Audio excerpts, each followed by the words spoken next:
If I was your age, how would you eat? How would you just chew you alive? I would just destroy you.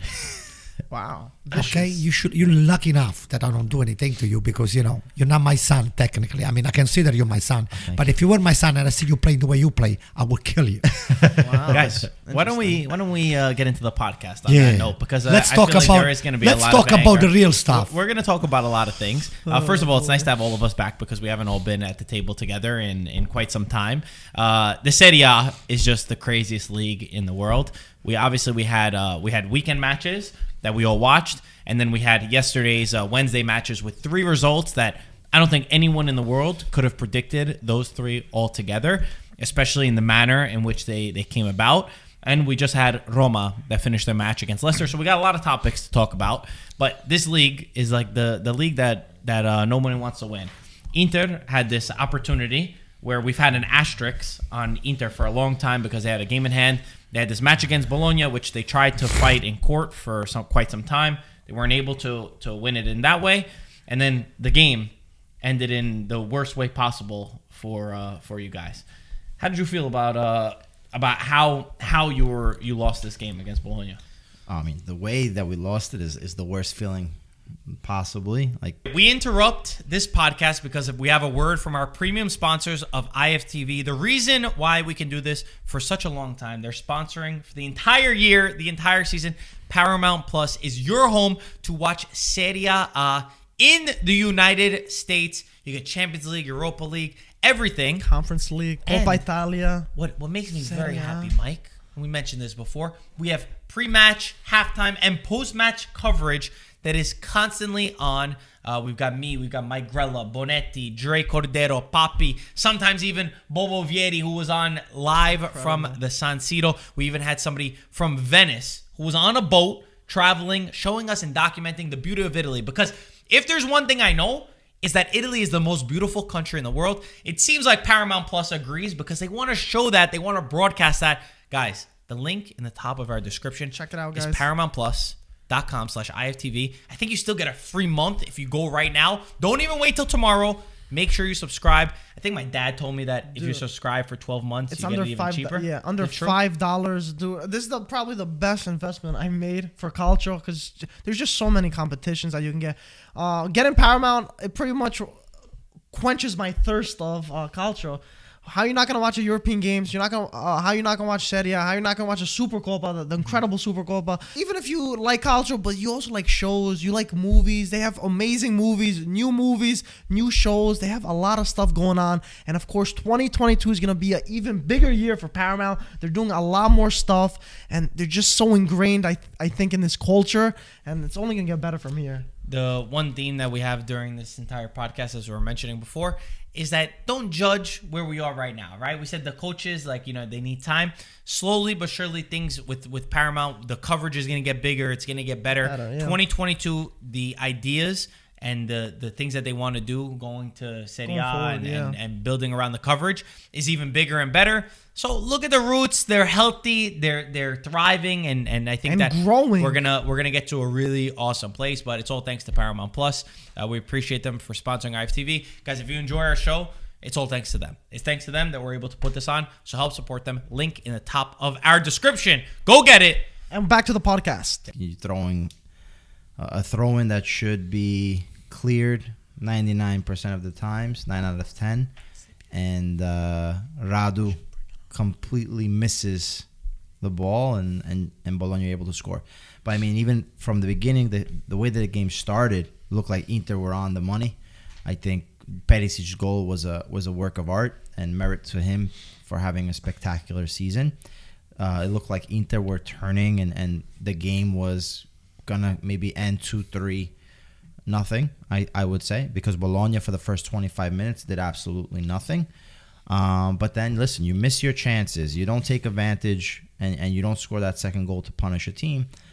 Things can change very, very quickly. And that's what happened. With Bologna, with their first shot on goal, Arnautovic was able to score a great header.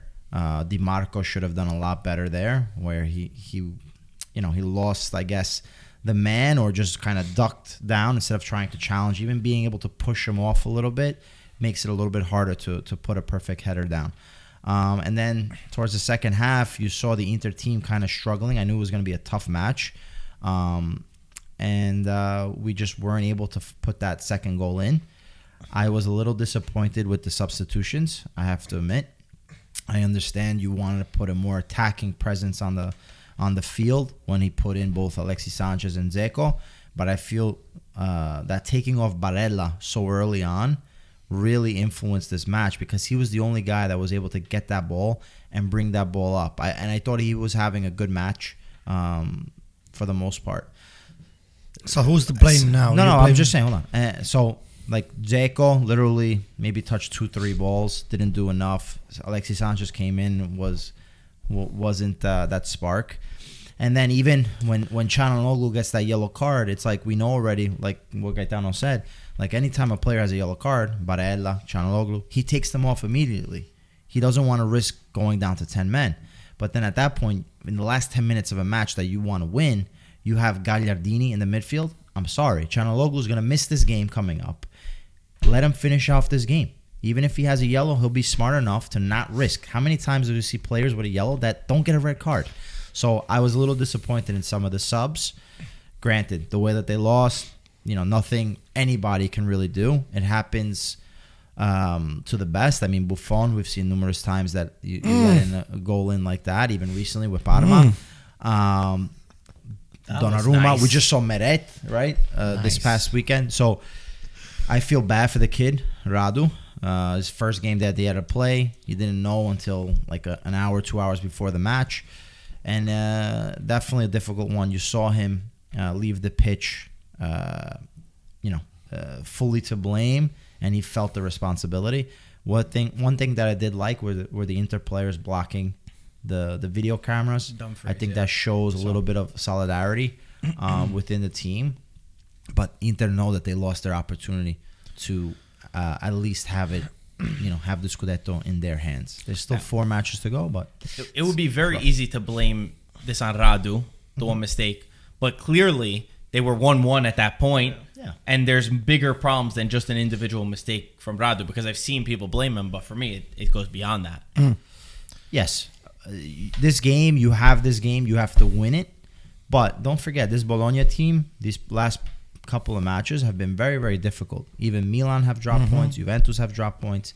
I think Mihailovic getting sick, and being away from that team has given that extra motivation. We saw a great post that IFTV posted showing the players at the hospital. Outside the hospital. And the team is behind them. When it's something like this is outside of soccer, outside of calcio. You can feel the passion and what you want to do for your leader, right? Because a lot of times it's that group mentality, and your coach has to be your leader. You have to believe in him 100%.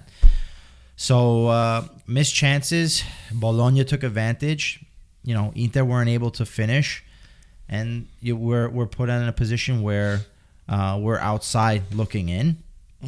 Obviously, we weren't able to. We didn't score that second goal to win, but at 1-1, 1 point behind Milan is a lot better than losing this game and being 2 points behind Milan. Mike, how much do you blame Inzaghi on this sort of result? What do you think? Because there's been talk. Obviously, we heard all the when Inter were going through that bad period, they referenced his second half of his seasons, sometimes his mentality and sort of these matches. He even brought up some of his substitutions.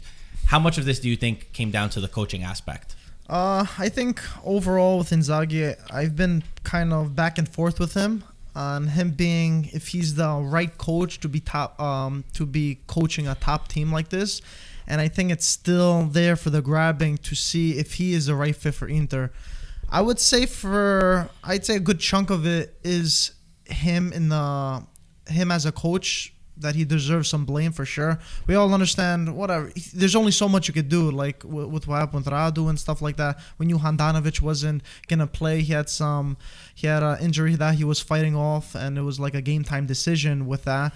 And I think this question is still for a lot of Inter fans in general. From Inzaghi succeeding from Conte, is he the right manager? Is he a winner? Is he someone that can win the Scudetto after Conte won it, because he's never won a Scudetto before, and is that pressure gonna keep building off him? This was a must-win for Inter so they can stay on top, and now with this loss, it puts Milan in that position where they can go back and win the Scudetto. Destiny's back in their hands. And I know, Marco, your dad's not here, but he was never the biggest fan. And I'm not saying I agree with him, but very against Inzaghi. He was very. You're putting that I was nicely. being nice. I was being nice, but I think your dad was. What the point your dad was seeing that he saw, I think maybe before all of us, we're kind of giving Simone the benefit of the doubt, is maybe he can't do it with all this pressure. You know, he did remarkable with Lazio, but they had nowhere near as much pressure that Inter are. They just won the Scudetto. They're fighting for the Scudetto again, and he's so topsy-turvy. There's a lot of questionable decisions from him sometimes, the pressure of him overall, and we still got to wait till the end of the season. But against Bologna, I understand they've had a very good last few games, taking points against these, but I just think you got to do better as an Inter coach. Anto, it's been a long time. You haven't spoken. Might be like a world record, Guinness Book of World Records. For the longest time, you haven't spoken on the podcast. I just speak only when I've been asked to speak. People are going to click off if you don't speak soon. So do you think Milan, this was obviously a huge result as well for Milan, because you're back in the driver's seat. If you would win all your games, then you would win the Scudetto. You don't have to worry about Inter dropping any more points. How much of that do you think plays a factor into Milan being able to win the Scudetto, and how big of a moment do you think this is for your team? Well, you know what I'm going to try to do? Okay, first of all, I know I'm going to try you. My answer is going to be like a curveball, because I want to piggyback and finish up what Mike, I think, didn't finish to say. And why it's always about Inzaghi. Inzaghi, when the week before or 2 weeks before he beats Juventus, all of a sudden Inzaghi, oh my God, Inzaghi has been proven, that is worthy of the job that Conte was doing. He took over the job. He made Dzeko to be a great striker, and then Lautaro. Then all of a sudden, when he just a little trip, boom, Inzaghi is not good anymore. So when you guys are spewing all of those, information toward a coach that so far hasn't won, but because he didn't have the player, I would just be very cautious. The fact that we are 2 points up and that asterisk is gone from the Inter Bologna has got nothing to do with that. We know it, and AC Milan has proven it in the past that the advantage he actually plays against us. It's better when you're outside looking inside than when you're on top, because all of a sudden we think we have it already, and then we get punished by stupid teams. Now, let me finish up about your stuff about Inzaghi. I will say, why does Inzaghi does the same nonsense? Who's advising him? I don't think it's only Inzaghi. Who's the second of Inzaghi, Pete? You know him better than me. Wait a moment. No. Not only that, the second of Inzaghi, if he sees a problem that we all see over here, he's going to get close to him. I said, hey, why are you doing this? Why don't you keep Barella in? Why don't you keep Chala on? And then at game end, when they go back on the drawing board and they go to rewatch the game, doesn't Zanetti says anything to him? Doesn't somebody else with the technical big balls tells him what's going on? I said, hey, by the way. Manscaped. Yeah, Manscaped and anybody Manscaped, I said, hey, by the way, this is what you've been doing. I mean, we're not trying to criticize you. We're trying to give you a different look of why things and why we look at it, because, it's not that we wanted to tell you how to do your job, but this is, I think, is something that you might want to consider. What were you going to say about this? No, I want to say, I agree with what Antonio said about Inzaghi, where first off we can't. What happened? It was directly into the microphone. Oh, I'm sorry. It was my beer. With Inzaghi, I agree with him as far as you can't jump on him. Oh, he's done a great job. Oh, he's done a bad job. I think he, as a coach, has a lot to prove.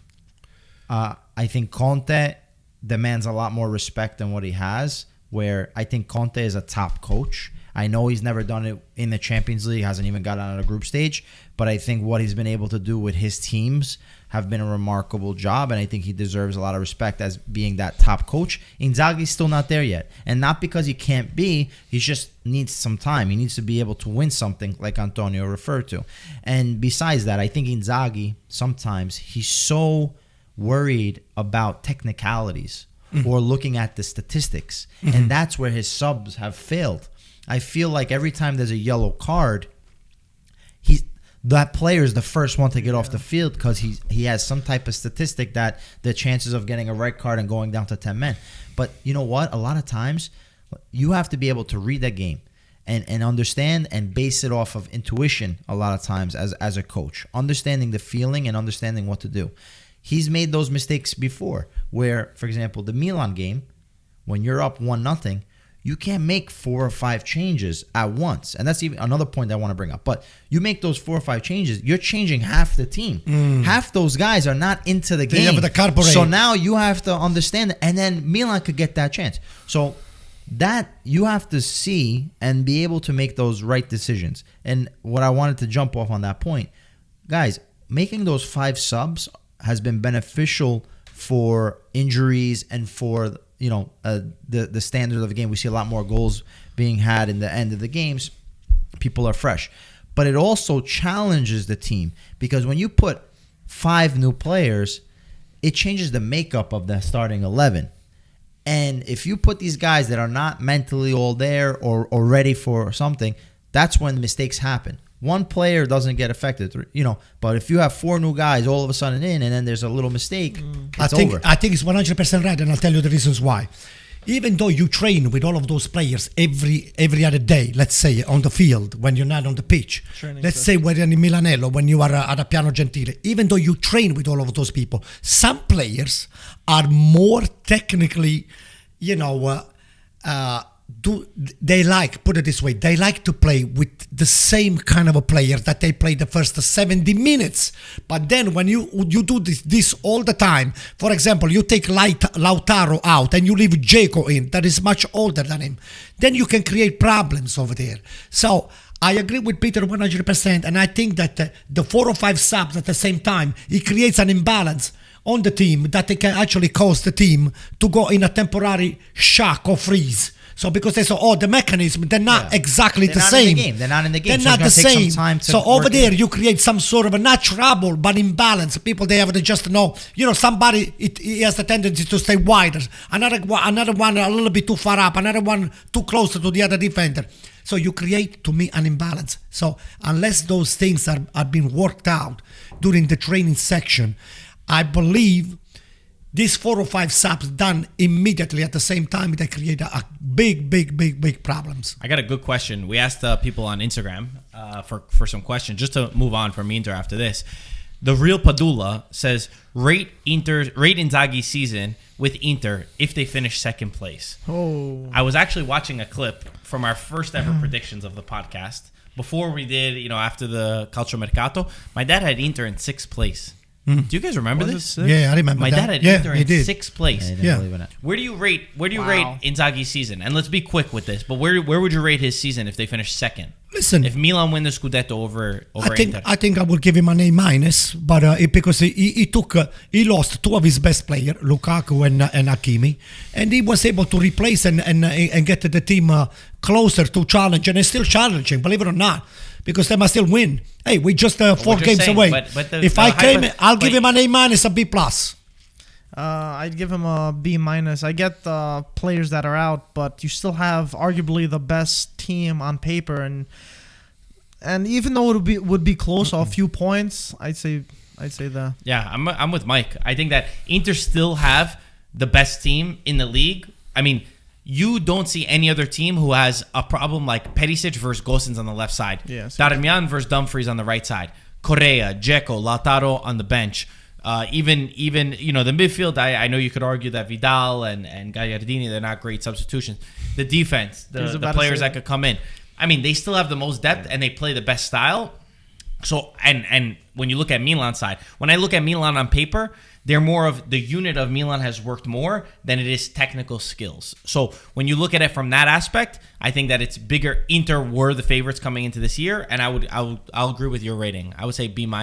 If he wins the Coppa Italia, B+, A-. For me, Simone has overachieved because he has lost all that stuff. You just went. Yeah. I'm sorry. I would say I would agree. I guess with a B-, where it's from the beginning of the year, there was question marks with Inzaghi and what he can do with his Inter team. But then over the course of the season, how the team got into a lead in first place, and then how the last end of the season has gone, like the middle ground, I guess, of the season. You have to, when you're in the lead like that, you have to control that lead and increase your dominance in the league. And we just saw the team taper, and it wasn't good. So I give him B-. Got a good question. Just to add on to Antonio's parade, because he just had a great day. You had a great 24 hours, right? You won your match against Peter, and Bologna also beat Inter at the same time. We got Joe Cipriano, who said, Antonio, I need your thoughts. How do you feel about the Bahrainian takeover of AC Milan? Are you excited? A spectacular idea. Great idea. And you know what? Those people, they're not guessing. The Bahrainians are not guessing. First of all, they know that they're buying a world championship brand. AC Milan is one of the top 3 teams in the world. Not because I'm saying it, because those are the stats. Those are the achievements, number one. Number 2, AC Milan is big all over the world. He's big in China, he's big in the Philippines, he's big in Indonesia, he's big over here in the United States, and he's big in Italy and all Europe. They were ranked number 1 Serie A team as a brand in the United States. So, okay, great. So what I'm saying is that those people, in lieu to the fact that now they're going to get even the stadium, which is something that is going to happen within the next couple of years, plus they have the Milan channel, the Milan TV. So they made an investment that for me, it could be even stretch more. If I was Elliot, I would ask him for $1.5 billion. I'm telling you, because money right now, they mean nothing. Money, they just nothing. Those people, they say, oh my God, look, we're wasting money. We are wasting. Let's buy it. That's what they did. Look, inflation. Inflation is at 10%. So those guys immediately threw the money over there. Money doesn't mean anything anymore. So they bought something. You laughing? You want to let this money? Yeah, you want to throw some money this way? They bought something solid. I say, hey, this is it. Let's grab it. Let's not let go. And then they do what they gotta do. Well, the one thing I know Peter is probably well versed in this because you do work as an agent, so you understand this world. You understand the intertwinings of things. The one thing I would say is from Elliot's perspective, I remember Bobo Vieri saying this. I don't remember where he said it or who he said it to, but he said that under Elliot, you're never going to see Milan spend, right? Because they're a fund. They're looking at the bottom dollar. Yeah. What they've done what Milan have done and what Maldini has helped build with the little money that they've been able to spend is nothing short of spectacular. And if they go on and win the Scudetto, it is truly a fantastic achievement. But let's not get this mixed up. If Milan really want to compete in Europe again, they need a society behind them, a club behind them that could spend money to compete against the big clubs, right? When you watch the games against Liverpool, there's still that quality difference. They need to be able to invest in the transfer market and build a solid club. And from my understanding, with Elliott, that was never really going to happen because they were looking more so to flip the team and to just look for a profit. Holders. Yeah. Peter, you could speak to this better than all of us. I don't know about that. Well, Elliott's objective was to bring Milan back into Europe, so that way they can get the cash flow coming in and then balancing the books. Don't forget, Elliott got hold of the team based on a defaulted loan that was provided to Mr. Lee. Mm-hmm. So their intention, obviously, was to make money on this loan. And they've used this time now to be able to reshape this Milan, especially in business terms, and have performed an amazing job, not only on the sporting side, but I think even on the branding side as well, where they've also created partnerships with Rock Nation. Puma has been a big deal with Milan in their collaborations with artists, with even NBA stars. So kind of to expand it more on a global level.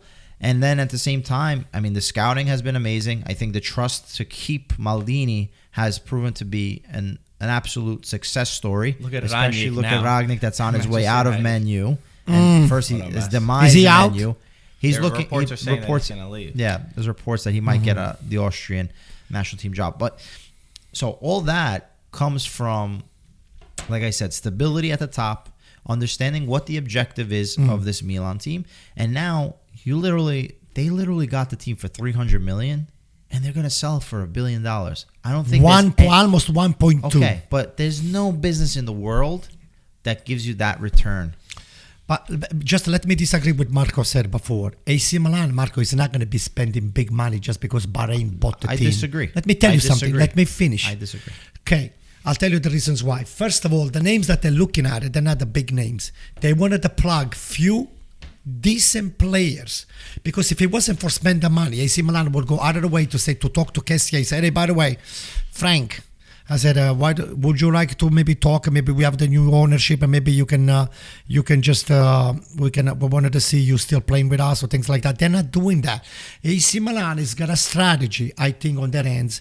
First of all, they did not underachieve last year, so we came second again. We came second, okay, but we built up slightly more on the youths that we bought. Very tiny little unknown players. We plugged them in, and we're still challenging again for the first or for the second place. Now, what this new ownership is going to do is going to be providing more liquidity, not to buy big names. And I got to challenge you. You're not going to see a big names coming. We let Donnarumma go. We're going to let Kessie go. And now who else we're going to let go? We're going to let a couple other people go.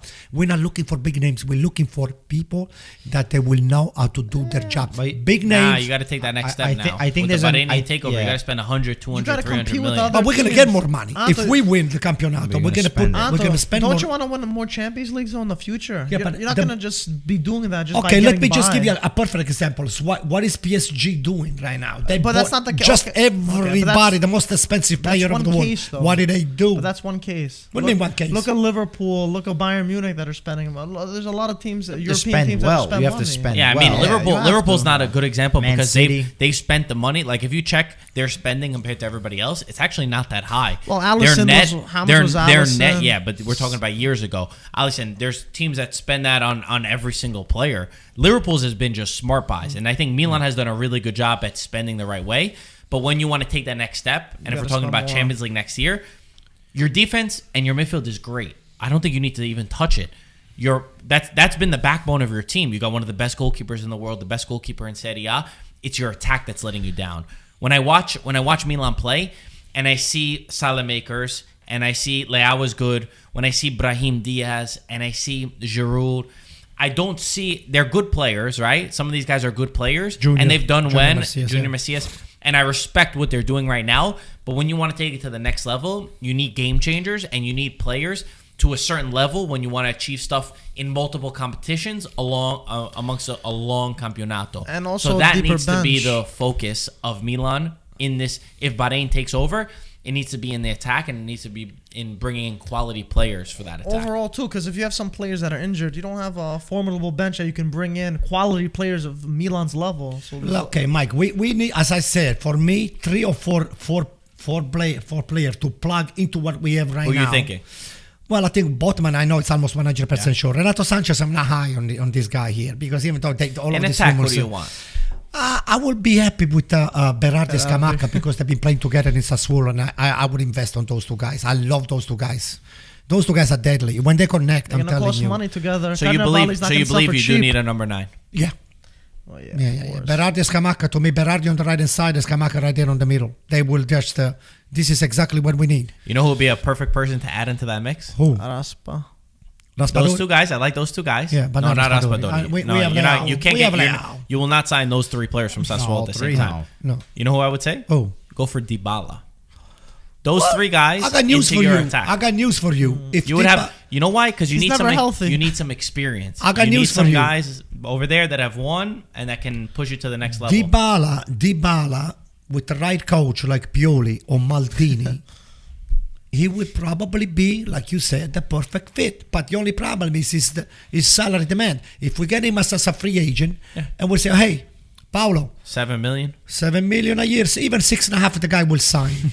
We say, I'll You call make him. it seem like it's your money, Anto. I'll call him. The don't worry. Bahrain, they got the money. They can Listen spend. to You don't me. even have crumbs No, anymore. don't worry about it. No Don't- more Money crumbs doesn't for matter. you. Did you Listen hear? to No me. more crumbs. You're not kidding. Forget about the inflation. Listen to You me. have Dybala, if you're listening to me, Paolo, right now, just do Nice, the Nico right thing. Pablito. If you want to win, just come to us. Don't worry about the $500,000 here and there. Just for the shirts that you're going to be getting, the sponsors and all the stuff, you're going to make that 10 times. But Yeah, Anto, man. Juve's giving him up because he doesn't give enough games. You're going to have the same problem with him over Juve there. is making a big mistake. I don't know. Juve about that. is making a big mistake. It's not just Juve. It's Allegri and the top gun over there, the top dog over there,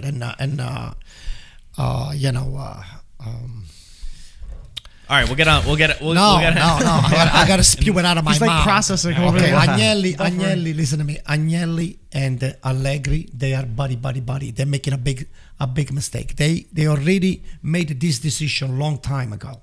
So I think they're gonna be cursing themselves out when they're gonna see Dybala punishing them game after game after game after game. We'll see. Let's one last question about Milan, then I wanna move on. I see this from Mehdi, who asks, is Leao currently the best player in Serie A? If no, give us a name. Well, at this position is one of the top two. No. Top two. No. In Serie A? Is he the best player in Serie A? Is the question. No. I say no. Yeah, no. I if I had to pick, it's tough. He'll It's probably too have to wild. be Vlahovic. It's too wild. I say Vlahovic. Yeah, I'll probably have to. I don't know about Vlahovic. Leao's either. better. He has a huge. Not who's done the best, but who is the best Leao player. has a very big roof. He has so much potential, but not currently right now. He's not the best. This is the question. You have a team. You're the owner of a team. You have any budget to buy one player in Serie A to build a team around. You have 0 players. You could sign one. If you look at me, I look at Vlahovic. Yeah. No, I would have to agree. All of us saying, damn, it's bad that we're all saying the same thing.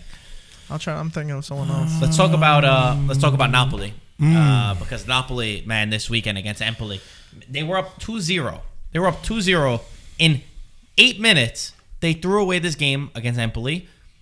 An Empoli side that we know is very good. It's coached by Andrea Azzoli, and we'll touch on Empoli after.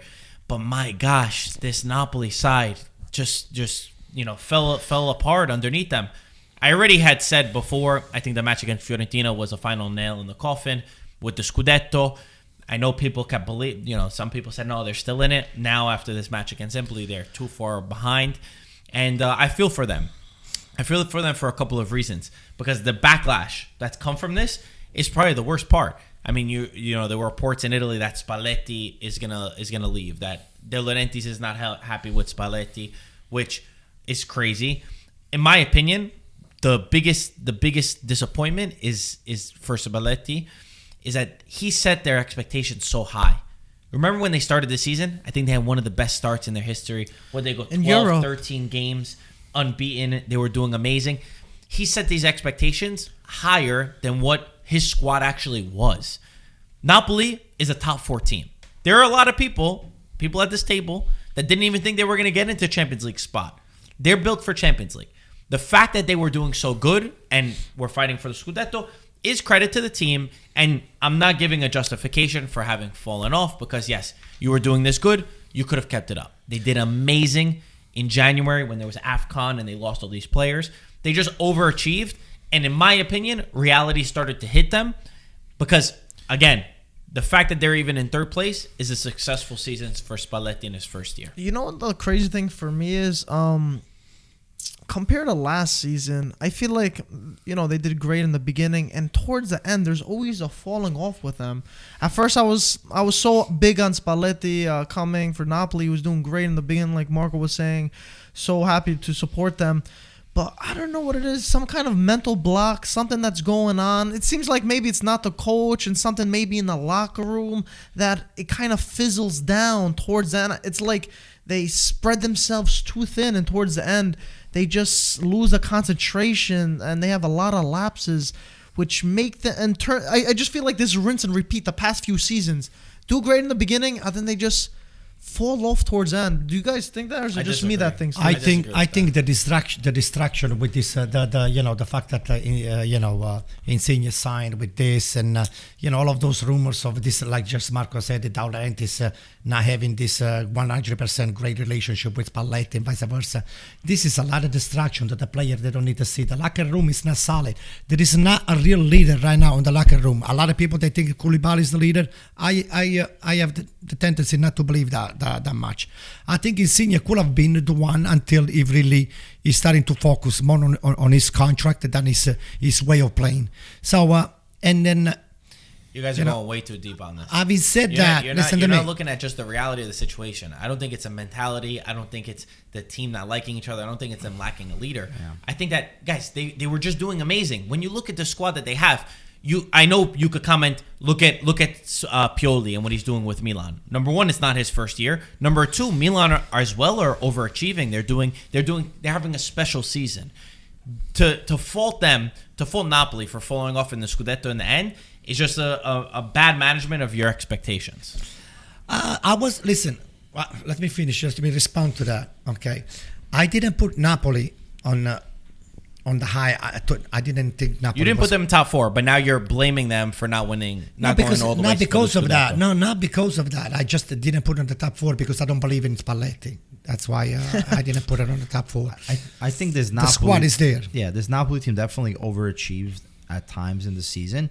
But I think when you're right in that position to keep up with Milan and Inter, where we've discussed it all year round, where this season is a very particular one where Milan is definitely overachieving. Inter is sluggishly there. And Napoli should have been right there to the last day. Yeah. Juventus from the beginning were out, and their rise to the top just for that they're making fourth place was due to them spending some money in January. But they were done for the Scudetto for a while now, right? Also, the teams below them. The teams below them. So I'm saying all those parts put together, I think Napoli should have been right there for the Scudetto. Am I surprised that they drop a lot of these points? You're not going to win the Scudetto if you can't win games at home. I'm sorry. That's just a recipe for disaster. And, it's unfortunate because even dropping points or losing versus Fiorentina, if they would have won the game versus Empoli, they're only 3 points. I think they would have been 3 points away from Milan. So they would have been very much right there to challenge for the Scudetto. They would have been 2 points from Inter and 4 points from Milan. So I mean, it still would have been a long shot, I think, with only 4 games left. But you never know; things could have happened, and it would have fallen. We haven't been able to predict any. Yeah, no, you can't. Well, that's what I'm saying. This year, I mean, you can't expect, and I think we've said it every round. The top 3 teams haven't won consecutively since January. And even Empoli, for example, that beat Napoli. Napoli are up 2-0. How are you going to win the Scudetto if you can't keep a 2-0 lead? And Empoli, the last game that they won was in Naples. That was the last game that they won. Back in December. So that's an amazing stat. Now, when it comes to Napoli, I think what they miss and what they lack is a sense of leadership. I do understand what Antonio's saying, but I want to take it in a different context. Whereas I think this Napoli team, the leader should be Koulibaly. He just can't take the reins yet because he still has Insigne there. Even though Insigne is already half packed, ready to go. I hope he has a winter coat, but he's on his way to Toronto. He's still, quote unquote, the captain of this team and the leader of this team. Now, I think that's where the problem stems from with Napoli. I'm going to take this take where Insigne, unfortunately, in the big games, he hasn't proven to be that captain, that leader to take the game. He's a choker. So that's one. Mertens has been on a Belgium team that have been a super team, and they can't get past the quarterfinals or whatever it is. They've always made a mistake. So this Napoli team, I'm not saying no, but what I'm trying to say is this Napoli team don't have winners. They don't have players that have done it before, whereas Milan, Inter have players that have done it before. Milan, we have only Ibrahimovic and Giroud. That's it. Okay, but those are guys within a locker room that I think Ibrahimovic and Giroud, as you would say, have cojones. But Pete, I don't agree with you with a captain armband. You don't need a captain's armband to have a voice to be a leader. I think that's not the thing. It's not a tangible thing. You could still be a leader. Or, Juventus, when they had the BBC over there, they had Chiellini, Bonucci, Buffon. Not all of them had the captain's armband, but those guys were screaming their heads off. They were there, right? They were right there. But maybe they just don't have the vocal. They just don't have that vocal leader that brings calmness, serenity in the locker room. It was Buffon, Bonucci, Chiellini that commanded the locker room, but they were a unit. They were together. Obviously, Buffon leaving or whatever changed the dynamics of it. Course, but those were guys that they had the same idea, the same mentality. Guys, should Spalletti be sacked? Yes or no? No. I would. For who? Italiano. there's a lot of fans that want him. Italiano's He's a got a great release clause coach. that they could buy. There are rumors already. They're pointing to him. So you would sack Spalletti Oh, to in a get heartbeat. Italiano. Italiano will take this team to the next level. 100%. Higher a lot than- of- higher there's than Just say third something. place. There's a lot of Higher than pieces third that place. need to be changed. Please, You're let's just crazy, hear me Anto. out. Please, hear me out. Fiorentina sells Vlahovic. Everybody was looking at Fiorentina to collapse. What happened? Fiorentina has won. Has put a string of positive games, not against the little crappy, teams. He has put a strings of wins. One of them, Napoli. One after the other, and the quality of the game, he was there on the field. Just forget about the last two matches. What? Salernitana and Of course, of course. Yeah, just forget But- about them. I mean, come But- on, Mike.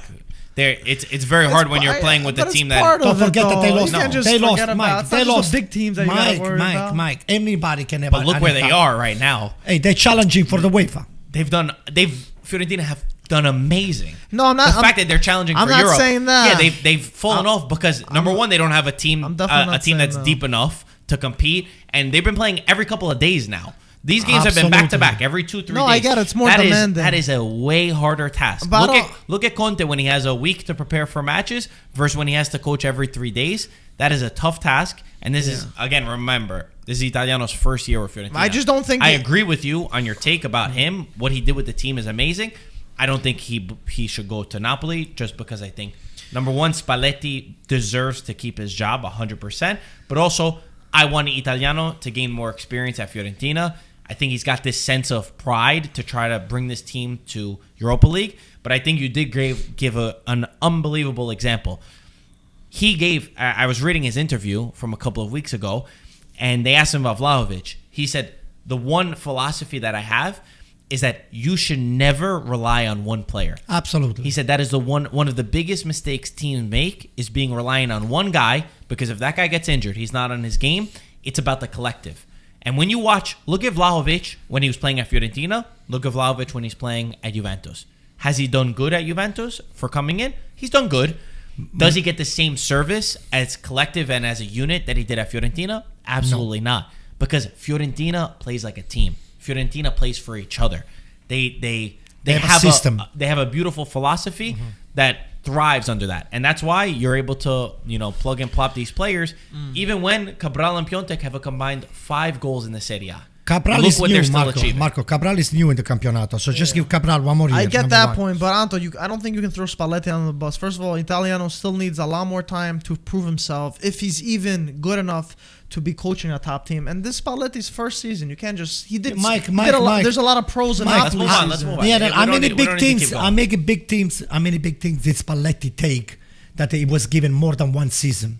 And he never did. He never went. He excelled. He never won anything. At Inter, he did a great job. At What Roma, he did a great win? job. Nothing. They didn't have the tools to win. Why did he win? Inter, The tools. Roma. Yeah, Let me just say something. It's What gotta be makes you think? realistic. What makes you think that an extra year with Spalletti, Napoli is going to get? He's won get before. over the But top. he's done great at Where? Napoli. Over there in Ukraine, over there in Shakhtar. Zenit. Russian. It's not to me. If you are De Laurentiis and you want to win, if you got to be very serious about winning. So why didn't you think about that a year ago? Because it was that was the cheapest option available for him, Definitely and then Gattuso and all that stuff. The depth. Talking nonsense. Yo, let's move on. Next thing, Juventus. Juventus.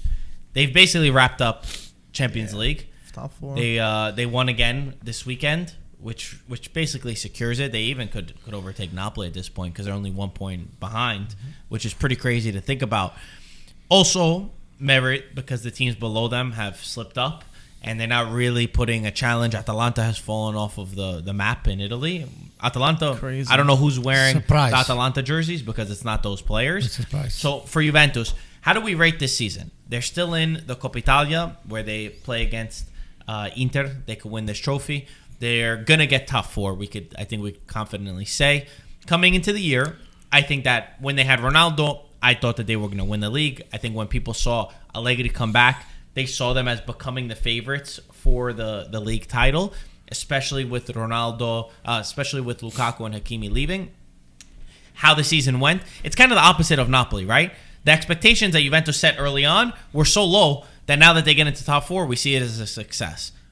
with the reversal of Napoli, they did so amazing. Now that they only get top 4, we see it as a failure. Yeah. For Juventus, the thing that I watched their last match against Sassuolo. Mamma mia. Sassuolo dominated Juventus. It was a beautiful performance. We know Sassuolo against the top teams, they play their style. They play fantastic. But you would have believed, maybe I'm making an exaggeration, you would have believed Juventus was playing against like a Bayern Munich or something, with the way that they had to sit back and defend and be conservative.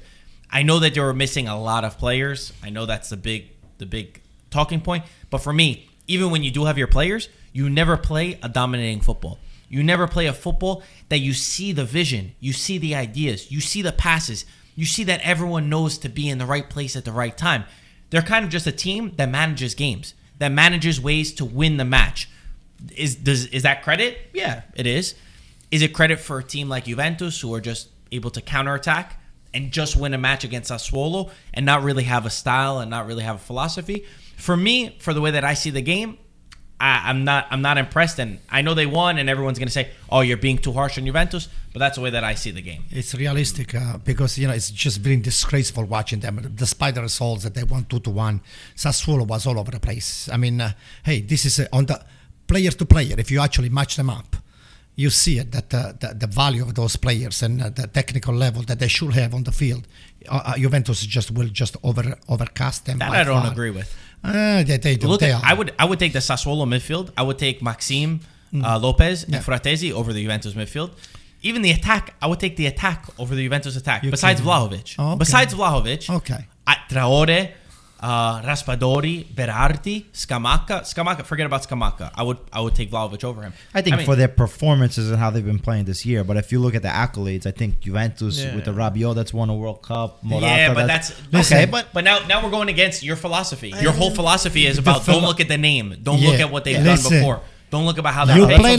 You play the 4-4-2. You play the 4-4-2. That means that what Marco said. You just go. You are over there to just make sure that if you score, you come back and just you run the clock, okay, and you park the bus on defense. That's why Juventus is good at it. I'll tell you what, Pete, it's just really disgraceful, and just having a team like that, Juventus, just doing that kind of a performance and just playing for the 3 points and not playing spectacular calcio. I'm not saying that's to be spectacular. Just play to make the people say, "Oh my God, I spent 25 euros to watch this game," and I'm going back. I said, "Oh, you think that the tifosi that go back home and say, oh, we won." They went to watch a garbage game from their own team. Antonio.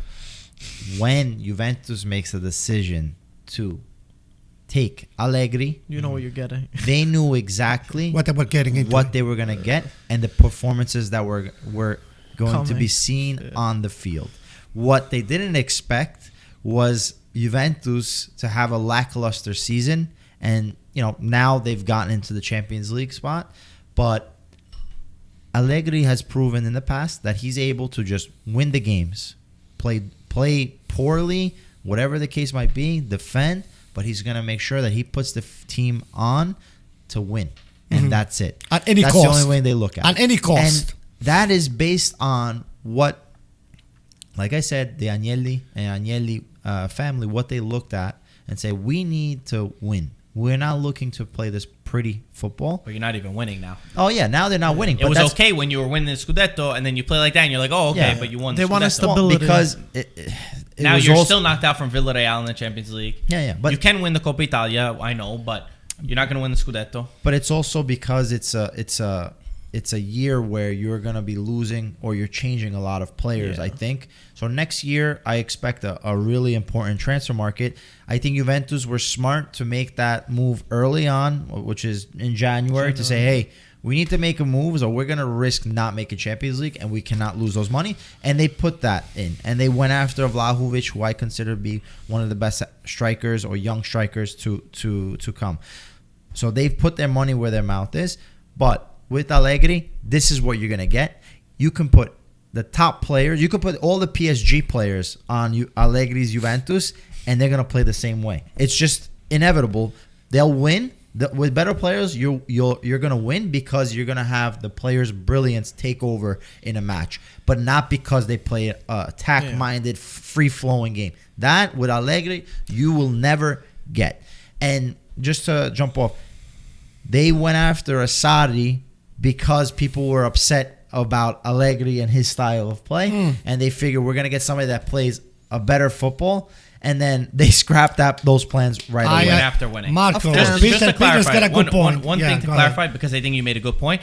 I don't fault Allegri for what he did against Sassuolo, because at this point in the season, you're not gonna come up with You're your not game plan. changing, yeah. He had to do what he had to do to win that specific match. My point is that you're gonna get Champions League next year. You can't be having performances, and you can't have a season like you had this year. That's just my point leading into the next year. It's, are you seeing the improvements all around? Can Allegri only coach if he has great players at his disposal, which we've seen him manage players well? Or can he succeed with the group that he has? And another thing not to add to your guys, just the poor play, Ivan Antonio saying for Juventus. Juventus are in 4th place. They have 52 goals. Udinese are in 12th place, and they have 53 goals. So I think for the most part, Peter hit it for the most points. But even if they do get improved in the midfield and the defense a little bit, how much more of an improvement are we going to see on Allegri's tactics? I'm sure it's going to be better than this, but where's the ceiling? Where's it's just not enough? Allegri, I think Marco said it best. His, I guess, bread and butter is the fact that he knows how to manage personalities, and he knows how to manage the team, and he's a player's coach, right? He gives that flexibility to the team, but also is able to make sure that they stay in line. As far as a tactician, he's going to play his style, and I don't think he's going to change. So I don't think that the performances are going to differ much. I think the results will differ based on the players that they have because of, like I said, individual brilliance. Let me finish, Marco. I got to finish. I got to get it out of my chest. Okay. This thing. Where's your chest? Over Listen here? to me. This thing with Juventus was, in Italy we call salvare la faccia. So what they did with Allegri, they said, hey. We say it in English too. Okay, save the face, right? So they sat down in a closet, like not too many people around, no cameras, no phone, nothing. You were there. How big is this guys, closet? listen to me. Guys, we're looking like shit. Okay? So we need to spend. You must have great boardrooms. Listen to me. Listen to me. We need to bring Allegri to. We're gonna give him Vlahovic because that's the only thing that we can afford right now. That's the only thing around available. We're gonna take it away from Fiorentina because that's what they did. They took him away. Yes, Okay? We understand that. We get that. That's your point. They took him away, and this is the only way that they playing that scrappy game. They want that, but they're managing now to be lurching in the third or This is fourth what you had to position. get off your Yes, chest. Wait a moment. This is what Now, you just said. this is They took him compare away. now. Okay, what's compare Pirlo with Allegri at the same point last year. Compare what Pirlo did, and you guys were shitting on Pirlo. Okay? All of you compare what Pirlo and Allegri did. I have a counter to you. Andrea Pirlo had Cristiano Ronaldo and he had Federico Chiesa on his team. What? I mean, he didn't have Vlahovic. Okay, he had Ronaldo. I mean, He had the Ronaldo. guy that scored 30 goals. Well, and he had Chiesa. It's a big difference. I don't know. Don't. It's a big difference. Don't mess around. It It's is a a big difference. And, Let's look wait, at the stats, and hold Mike. on, but at the same time, number one, it's hard to compare last year and this year because the teams are very different. But also, Juventus were out of Champions League until Verona scored a goal against Napoli in the last 10 minutes. They got to save your goal. Juventus are in Champions League right now, and 95%, let's say, are going to get to Champions League. So how are you making the argument There's for a lot of Andrea factors. Pirlo? There's a lot of factors. I think that he was overhated. He was overcriticized. I agree with that. But to say, Pirlo was a guy to stick to, no. I would have given the extra year to Pirlo. I would have given Sarri the extra year and bought more I players. would have given Let's move Pirlo on. the chance. Let's move on. I would have given Pirlo the chance, not this guy here. Yeah. Roma have been doing a really good season so far, a lot better than people have expected with Mourinho. They just tied 1-1 to Leicester, which was disappointing just because, in retrospect, I know they went to England. The first game was over there and they got 1-1. Solid. But they played really good in the beginning, and I thought they were going to be able to manage the win. Peter even blamed the 1-1 on Mike because Mike said, wow, I can't believe they won this Blame game. on Mike, not Ibanez that cleared No. it right to When the did Definitely back. your fault. They tied at last time, the last minute. No, not last 70th minute. minute, last 20 minutes. But Roma, I really enjoyed the style.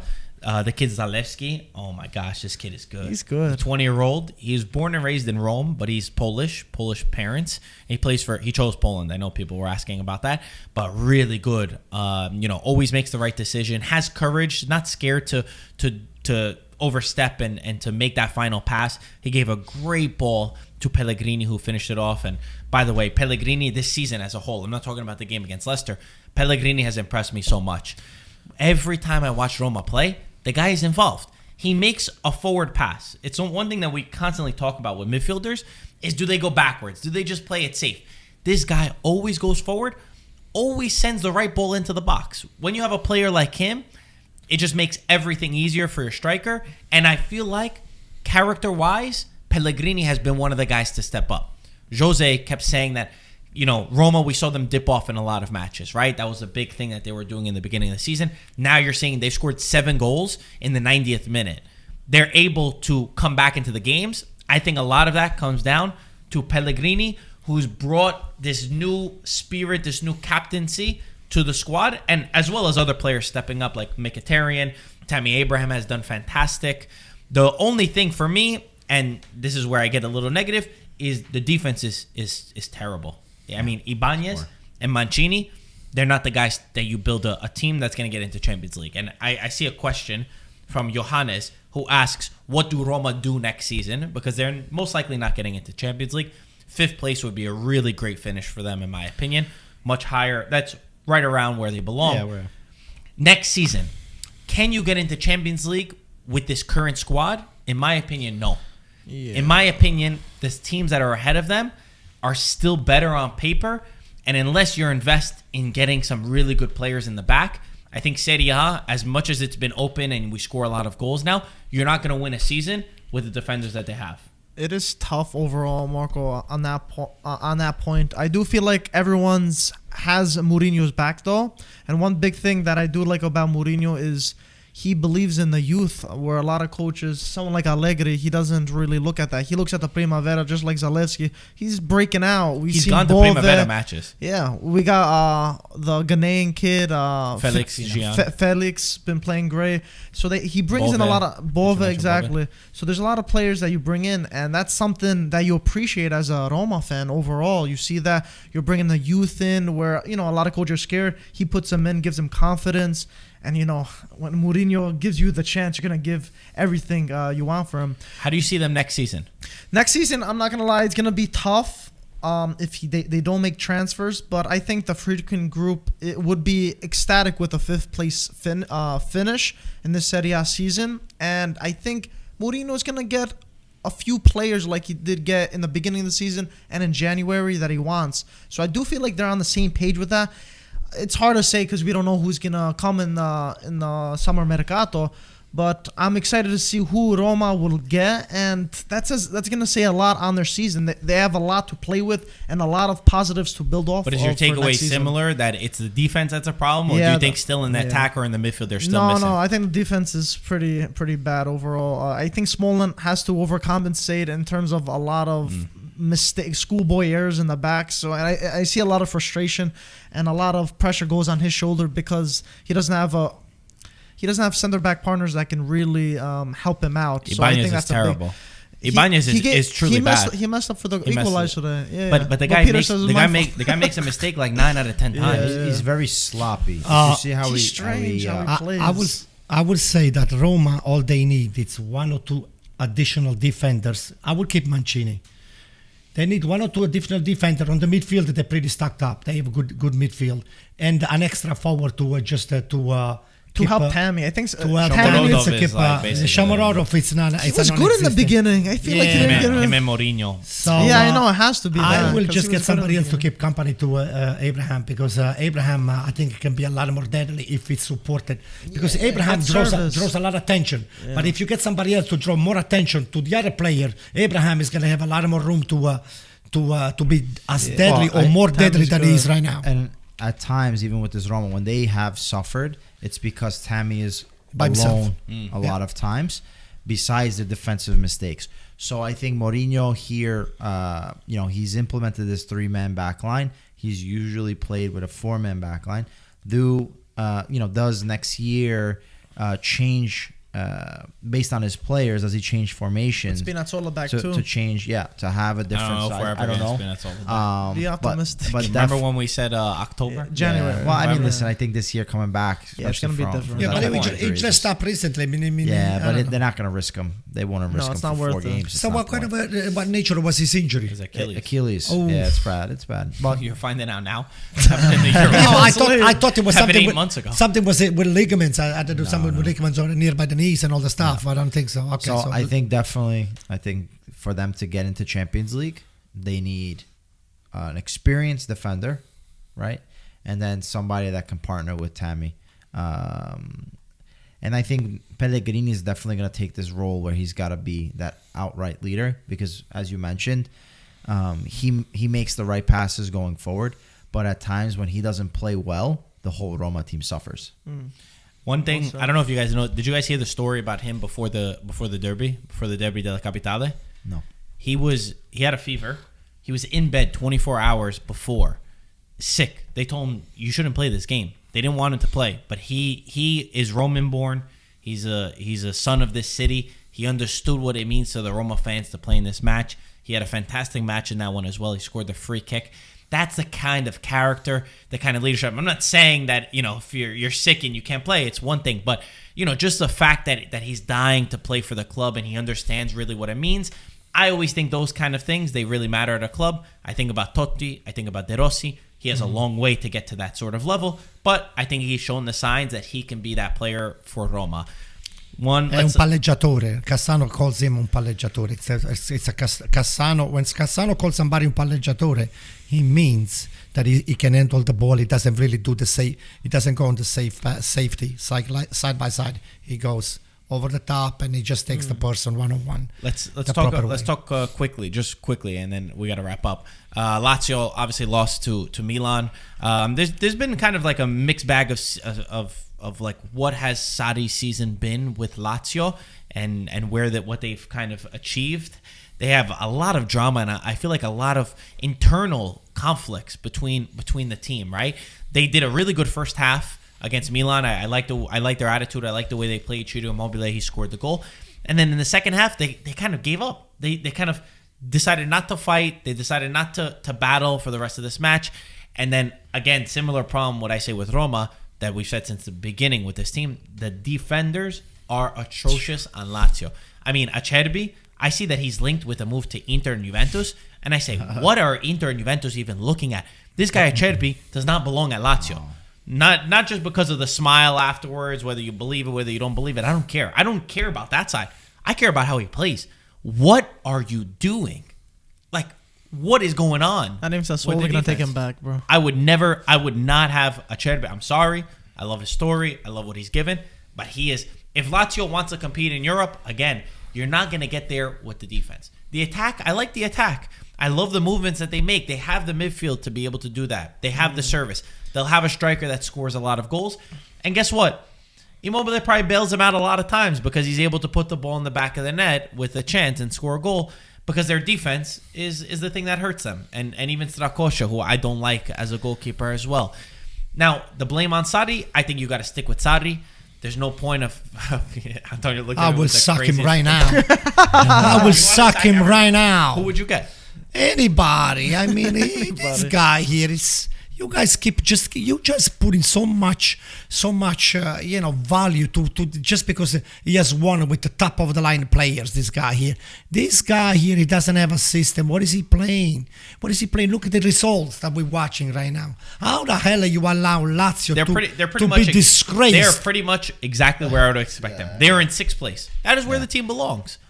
Are they overachieving? Are they doing great? No, but looking at the squad, if you had to look at 6th place, I would say, okay, that's pretty much where they should be. They have top of the line players. Milinkovic, What position should they play? What position should at they least be? challenge for the first 4 places. First 4. Yeah. So, I think if they make 4th place, it's a very good season. That's a very based good on season. the team that they have compared it's a very good to season. all the other teams that let's are there. not forget that Atalanta fell off the map. Yeah. Because And then- we would have had an Atalanta that's yeah. fighting for top 4. place. I mean, I think there's 2 dynamics with this. Is that first off, the city of Rome is una piazza calda. It's a difficult city when it comes to its football, because both fan bases expect glory, and they don't have the financial ability, financial capacity, nor, I'm sorry to say, but the history of winning multiple Scudetti and stuff. I know a lot of Roma and Lazio fans might be upset, but I think just if you look at the numbers, it shows that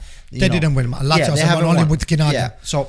And also won in 2000. Napoli fans they might say Napoli too. But Napoli as well. Nesta, Napoli, but at least in Europe has had a little bit more. The one when Nesta was there too. So there's a little bit of that. But so you have these high expectations no matter what.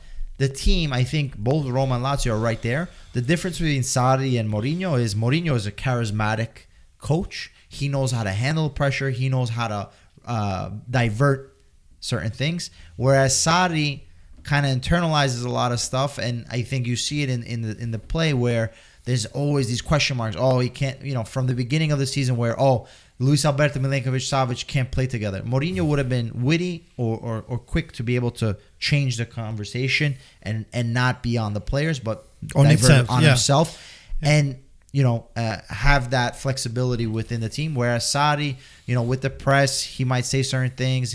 He's kind of more open like that. And then also his team is always, 15 to 18 players maximum that play at the same time. Whereas Roma, like we said, Mourinho is able to find these diamonds in the rough and give confidence in players. He's the one that says, Mourinho says, okay, blame it on me. Sarri will say, at Chelsea said, non capiscono. They don't understand when I'm talking to them. Now at Lazio said, Milinkovic cannot play with Luis Alberto. Okay, so it's always something with him. But that's what I'm trying to say. So that way I think Sarri is having that difficulty, but in the end, they're right where they're supposed to be. It's not a coach player to me. So Salernitana have done something incredible. They're in the conversation to still stay in Serie A. All of us had them out months ago. We've had them out for months and months and months that they were going to Serie B. They had 8 points after the first 18 rounds of the Campionato. They earned 9 points in their last 8 days. This is from a couple days ago. They beat Fiorentina. They have done fantastic in the matches that they've been able to win. Davide Nicola, he did this in 2017 with Crotone. He made a miraculous run. They had 14 points after round 29, if I remember correctly. And no other team in Serie A has ever had that few points and stayed up. He did that with Crotone. He brings that attitude, even if he has to take his shoe off to motivate his players. Now, as beautiful as this is and as great as the fan base is, because you see the fans in Salernitana, I've been there. I've seen the emotions that they have and how much they want to stay in Serie A. Can they do it, guys? Can they stay in Serie A? Cagliari is 3 points away. Considering, Cagliari is only 3 points away. They still got to play Empoli, Venezia. They're 3 points away, but they have a game in hand. Oh, they have the game in hand. Yeah, good point. And they're playing teams that are similar to them in ranking. So I definitely think it is possible. Yes or no, though? I don't want possible. Anything what is going on? Since I'm a dreamer, I'm going to say they stay up. So who goes down? Cagliari is going down. Okay, and you stay with Genoa and Venezia. Yes. I will say, Genova. I think Genova is done to me, and I will say that Sampdoria it's not really totally saved, because Sampdoria is not really inspiring me a lot of confidence. Those two kind of cancel each other out because we have the Derby della Lanterna this weekend. So it's Sampdoria versus Genoa. So I think that if but you're still, Marco, we're talking about 4 games over here, Marco. And the people, we're talking about 3 or 4 points difference. So if they slip up a couple times, those two teams. They're definitely risking. I mean, this derby would be, if Genoa would beat Sampdoria, that's crazy. We have one of the craziest relegation races it's going to be rough. It's going to be rough. I think the only team that's down is Venezia. Yeah. I'm not counting out Genoa yet. Well, they still have 1 game at him as well. So, I mean. 22. Yeah, but they're going to play Salernitana, right? No, but I'm saying from Genoa. Their fans were chanting Serie B while they were playing the last game. Listen, they did a lot better than I didn't expect Venezia to even be. I didn't expect Venezia or Salernitana to still be a question. 4 matches left into the season, so that is a credit to them. And I'll say, I don't believe in the miracle, unfortunately. As much as I want to say it, I think that Cagliari remains. I think Sampdoria remains. I think the bottom 3, as it currently sits, will go down. You didn't give your answer? What do you say? I'll give you my miracle. You just gave. My miracle is Sampdoria. I give 40% chances to Salernitana to stay in Serie A, which is not a lot. It's not a little. It's a lot. 40% is a lot. You know what I have to say? With Salernitana, it's kind of like a playoff run. If you're hot, everything catches fire. So I can seriously see them stay up. I say they stay up, Cagliari goes down. Checking in Serie B, I know Lecce and Cremonese, they can clinch Serie A, both of these teams this weekend. If I'm not mistaken, this is what I've heard. They're around 36 at this point. Lecce returning would be pretty big. They have a great fan base.